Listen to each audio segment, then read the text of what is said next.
కొన్ని నిధులు కూడా వాళ్ళని అడిగే పరిస్థితిని బట్టి అప్ టు 1 crore వరకు వాళ్ళ ఖాతాలలో నగదు ఉండేటట్టు చూడండి. అత్యవసరంగా కలెక్టర్లు ఏదైనా అవసరమైతే వాళ్ళు ఆ క్షేత్రస్థాయిలో వాటిని వినియోగించుకోవడానికి, ఎందుకంటే చిన్న చిన్న అవసరాలకు కలెక్టర్లు నిధుల కోసం ఎదురు చూడాల్సిన పని లేదు, వాళ్ళకు అందుబాటులో పెట్టండి. అదేవిధంగా మనకు నీటిపారుదలకు సంబంధించి కూడా ఉత్తమ్ కుమార్ రెడ్డి గారు క్లియర్గా చెప్పారు, మీరు వచ్చే నీరును ఒడిసి పట్టుకోవాలి, ఒడిసి పట్టుకున్న నీరును సరైన విధంగా వినియోగించుకోవాలా. నీళ్లు ఇరవాలి, ఎవరు ఫోర్స్ చేస్తే అట్లా కాకుండా రేషనలైజ్ చేసి ఏం అవసరం ఉంది. ఎందుకంటే జూలైలో 21% మైనస్ వర్షపాతం ఉంది, కాకపోతే మంచి వర్షాలు వస్తాయని ఎక్స్పెక్ట్ చేస్తున్నాం. గోదావరి బేసిన్లో కొంత తక్కువ ఉంది, కృష్ణా బేసిన్ కొంత బాగానే ఉంది, కానీ గోదావరి బేసిన్లో కొంత తక్కువ ఉంది. గత సంవత్సరం మనము దేశంలోనే అత్యధికంగా 2,85,00,000 మెట్రిక్ టన్నుల వరి ఉత్పత్తి చేసి దేశంలోనే మొదటి స్థానం నిలబడ్డాం. ఈరోజు ప్రజలు వరి ఉత్పత్తిలో చాలా పోటీ పడి పెడుతున్నారు, కాబట్టి ఎలాంటి క్రాప్ లాస్ లేకుండా వాటర్ మేనేజ్మెంట్ అనేది అత్యంత కీలకం, కాబట్టి దాని మీద కూడా దృష్టి పెట్టాలి. అదేవిధంగా ఫర్టిలైజర్ కూడా ఈ వ్యవసాయానికి సాగునీటికి రెండు ఇంటర్లింక్డ్, ఒక శాఖ ఇంకొక శాఖతో సమన్వయం చేసుకోవాలి.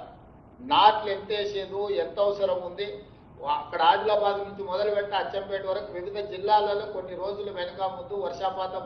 గోదావరిలో ఆగస్టులో నీళ్ళు వస్తాయి నార్మలీ, కృష్ణాలో కొంచెం ముందు వస్తాయి, కానీ దాని ప్రకారం వ్యవసాయం కూడా జరిగితే యూరియా కూడా ఏ రకంగా తీసుకోవాలో ఈ నీళ్లను అంచనా వేసుకుంటూ వర్షాలను దృష్టిలో పెట్టుకొని కంప్లీట్గా వాటర్ మేనేజ్మెంట్ చేసుకుంటూ ఈ వ్యవసాయానికి తగ్గట్టుగా ఈరోజు మనము ఎరువులను కూడా రైతులకు అందుబాటులోకి తీసుకురావాలి. చాలా వరకు మన దగ్గర స్టాక్ ఉంది, బఫర్ స్టాక్ ఉంది. మన ఫ్యూచర్ రిక్వైర్మెంట్ ఆగస్టు మంత్కి స్టాక్ లేకపోతే కేంద్రం నుంచి తెచ్చుకుంటాం, కానీ ఇవాళ టీవీలలో పేపర్లలో చాలా మంది క్యూలో నిలబడ్డట్టుగా ఫోటోలు వీడియోలు పెడుతున్నారు. ప్రజలని ఎరువులు దొరకడం లేదని ఒక ఆర్టిఫిషియల్ షార్టేజ్ క్రియేట్ చేసి, లేదా ప్రజల్ని సోషల్ మీడియాలో భయపెట్టి ఎరువులు అయిపోతున్నాయి, ఎరువులు దొరకడం లేదని జనాలు ముందస్తుగానే షాప్ 10 గంటలకు తెరిస్తే 7 గంటలకి వచ్చి జనాలు నిల్చునే పరిస్థితి కల్పిస్తున్నారు, లేకపోతే చెప్పులు పెడుతున్నారు, అవి తీసుకొచ్చి సోషల్ మీడియాలో పెడుతున్నారు. అందుకనే కలెక్టర్లకు ఏం చెప్తున్నా అంటే, మీ దగ్గర ఎన్ని షాపులు ఉన్నాయి, వాళ్ళ దగ్గర స్టాక్ ఎంత ఉంది, ఆ రోజు ఎంత స్టాక్ వాళ్ళు ఇవ్వగలుగుతారు, బయట నోటీస్ బోర్డు పెట్టి క్లియర్గా డిస్ప్లేలో పెట్టండి. మీరు స్టాక్ ఎంత ఉందో ఆ స్టాక్ వాళ్ళతో పెట్టించండి. బయట ఖచ్చితంగా వాళ్ళు స్టాక్ ఎంత ఉంది, ఎంత అవైలబుల్ ఉంది, ఎవరు ఏం పరిస్థితి ఉన్నది, ఏమిస్తారనేది ఈ ఎరువుల డీలర్లతో ఖచ్చితంగా బయట పెట్టించండి. మీరు ప్రతి ఎరువుల షాప్ దగ్గర ఓ 2 పోలీసులను, అదేవిధంగా రెవెన్యూ సిబ్బందిని పెట్టండి స్ట్రీమ్ లైన్ చేయడానికి. దాంతో నమ్మకం వస్తుంది. మీరు ఎవరు భయపడాల్సిన పని లేదు, స్టాక్ ఉన్నది, ప్రభుత్వం ఇస్తుంది, ఇప్పిస్తుంది, మీరెవరు దీంట్లో భయపడాల్సిన అవసరం లేదనేది క్లియర్గా వాళ్ళకి చెప్పాలి.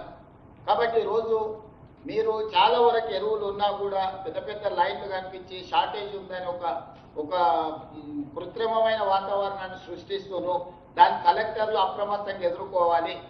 మీ ప్రాంతంలో ఉన్న మీ కలెక్టర్ పరిధిలో ఎన్ని షాపులు ఉన్నాయి, ఎక్కడ ఉన్నాయి, దాని యజమానులు ఎవరు, వాళ్ళ ఫోన్ నెంబర్లు ఏంటి, అక్కడ ఉన్న స్టాక్ ఏంటి, మొత్తం మీ దగ్గర ఆన్లైన్లో ఉండాలి.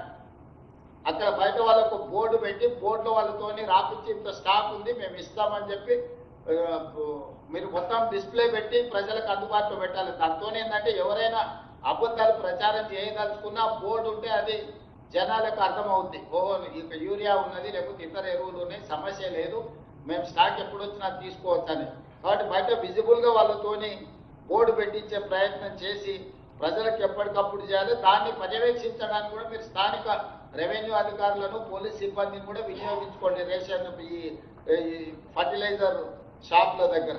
లేకపోతే ఏమైందంటే ఇది ప్రాబ్లం అవుతుంది. అదేవిధంగా ఈ ఎరువుల డైవర్షన్, మేము జేపీ నడ్డా గారిని కలిసినప్పుడు వారు ఒక అబ్జర్వేషన్ చెప్పిండ్రు, 20-25% ఎరువులు వ్యవసాయం కాకుండా ఇతర కార్యక్రమాలకు డైవర్ట్ అవుతున్నాయి.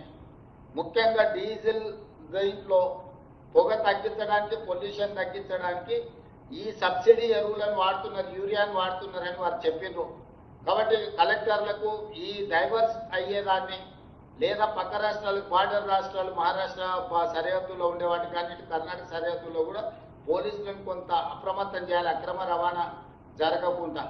ఈరోజు ఇతర వ్యాపారాలకు కమర్షియల్లో కొనుక్కోవాల్సిన యూరియా ఈరోజు సబ్సిడీలో అగ్రికల్చర్కి ఇచ్చే యూరియాని వాళ్ళు దారి మళ్లిస్తున్నారని చెప్పి కేంద్ర మంత్రి మాకు చెప్పడం జరిగింది. తెలంగాణ రాష్ట్రంలో అట్లా 20 నుంచి 30% దారి మల్లుతుందని చెప్పి కేంద్ర మంత్రి గారు మాకు చెప్పారు. మేము నేను ఉత్తమ్ కుమార్ రెడ్డి గారు పోయి కలిసినప్పుడు. సో ఈ సందర్భంగా ఇప్పటివరకు నేను అది నోటీస్ చేయలేదు, అధికారులు కూడా నోటీస్ చేసినో లేదో నాకు తెలియదు. క్లియర్గా కేటగారికల్ ఇన్స్ట్రక్షన్స్ ఇస్తున్న కలెక్టర్లకి తక్షణమే వ్యవసాయాన్ని కాకుండా ఇతర వ్యాపార అవసరాలకు యూరియా ఎవరు దారి మళ్లించినా కఠినంగా వ్యవహరించండి.